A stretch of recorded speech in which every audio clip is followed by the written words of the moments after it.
Hey everyone, this is Sam, and I'm here with Brendan. Hey guys. We're playing the third best Metroid Prime game. Well, maybe the second best. I don't even know I think anymore. for me it's the second best, just by a bit.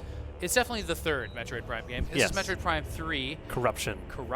And it's actually, I like them all so much, and I like Metroid Prime the best, so it's hard for me to have feelings for the others. But this one's a great game, and the thing I like about the most is that you are alone on planets that are weird by yourself a lot. What I don't like about it is being around bounty hunters and a bunch of other Marines. You're around multiple planets, Yes. which is first in the Prime series. You're not located to just one thing. And to kind of argue the point a little bit, I don't like the Federation troops much, but I do like how they introduce the bounty hunters. Especially in the beginning of the game, you get this kind of whole like Empire Strikes Back scene with all the bounty hunters on the bridge and the guy talking to them. But then like they're the only people you really meet in this game, and they actually become the primary bosses, which kind of gives the boss fights a little more depth than previous games. Not that the other boss fights weren't good, but now there's actually a little bit of emotion and backstory behind why you're fighting these guys. Yeah. Because they get corrupted by a bunch of Phazon. Now, what this game was immediately famous for when it came out, and why it reviewed well on IGN, why we gave it a good review, is that it showed that the Wii controls, which were still untested and strange at the time, except for maybe Wii Sports, could be used as really elegant first-person shooter controls. Almost like a mouse and keyboard. And they remade Metroid Prime and Metroid Prime 2 Echoes to have these controls in the Metroid Prime trilogy. Probably, I would say, the best Wii game. A lot of people like, Galaxy and stuff like that too, but I just think, man, 3 Metroid games with great controls and widescreen. What an amazing package that is. Fortunately, it's very expensive now and rare. It never went back in print after its first run. Look, you can see your eyes reflection there. Yeah, they really doubled down on that. Can I just mention the music for this planet is my favorite. Plus, just like the vistas of this area, like seeing these giant war golems embedded into the rock, and this whole like canyon go with kill these. Some stuff, Brendan. Come on. Yeah, let's go. It's not I love the views though. Just gonna say that. So this is the second location you get to in the game, Brio, and we fought through a lot of Space Marine habitats to get here. You kind of start on a planet that has like a lab on it, and then of course you see who's talking to you right now. This is a giant brain. This is a prequel to the series of games in which a brain is your antagonist. Yes, this is actually, I think it takes place chronologically before Metroid 2, Return of Samus. I think that's right. Yeah, of course, before Metroid and Super Metroid, in which you'd be highly suspicious of a giant brain in a tank. Yeah. Because that's what you kill in those games. But Mother Brain is very nice in this. Very different voice than her realized captain in the Game Master. Oh, yeah. For fans of that cartoon series about Nintendo from the 80s. Please watch that if you've never watched it. It's really great. This game was actually delayed at the time, several times, because they wanted to get controls just right, and part of that was actually giving you the ability to tweak the controls, and that was a big deal at the time. Oh yeah. So you weren't just stuck in the scheme that they made, and I think everybody wants to turn at different speeds and stuff like that. Now, the only other games that really made really good use of these pointer controls as shooters on the Wii were very promising. It was Red Steel 2 did a good job, and of course Resident Evil 4.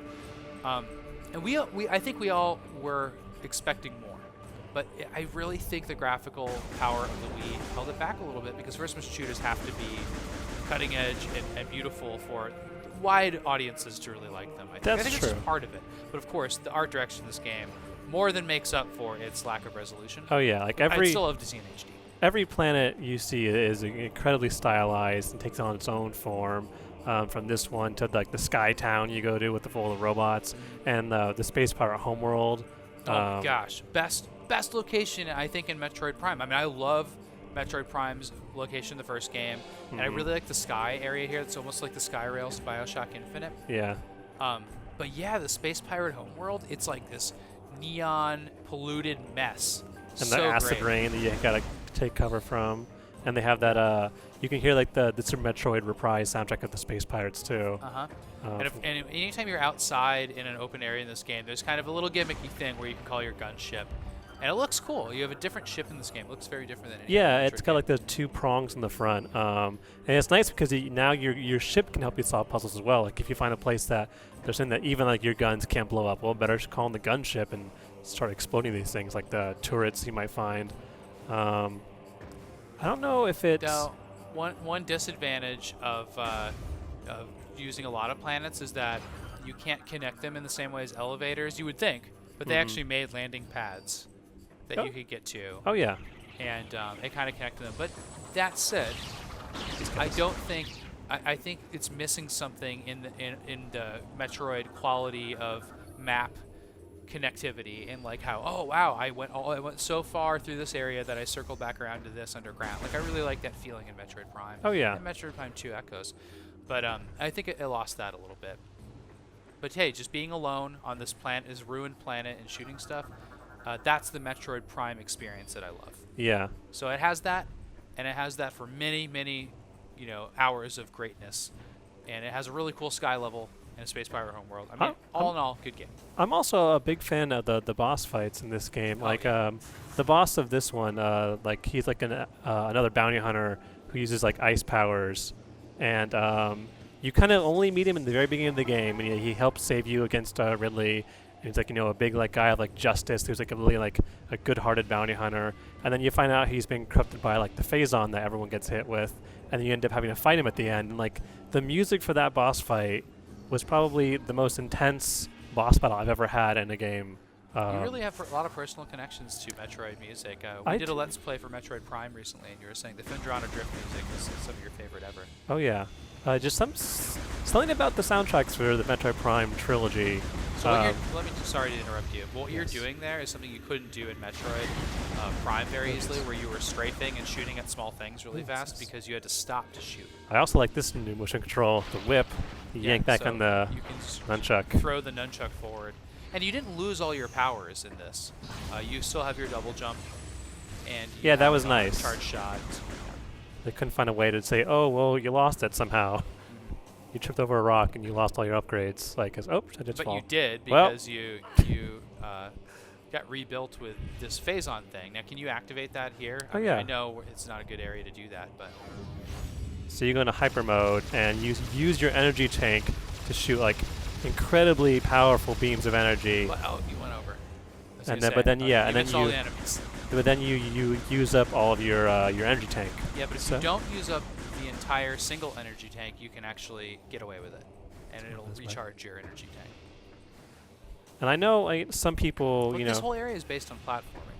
Like Oh, this yeah. is a first-person shooter that's really focused on platforming. That's one thing that they really perfected in this. and it makes use of the Wii remote to be able to look where you're jumping at any point, and You to look straight quickly, down and yeah. jumping.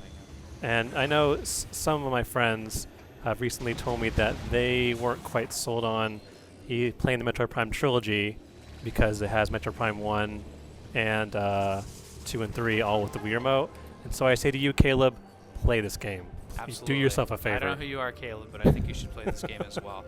And we have a lot more games to play because we are celebrating the 125th anniversary of Nintendo. 125 years.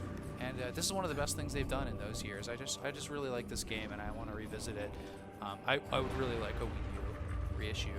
If I would not too. A brand new And if- Metroid game. If not, if that never happens, then do yourself a favor and get the Metroid Prime trilogy if you can find it. Yeah. Because these Metroid Prime 1, 2, and 3 are must-plays in my opinion. Absolutely. Well, thanks for listening to us and watching us play this, and we hope to play more of it and more other cool older Nintendo games along with some new ones that we really like too. For all of that, please keep checking back to IGN and IGN's YouTube channel, which we highly encourage you to subscribe to if you like this video. Thanks.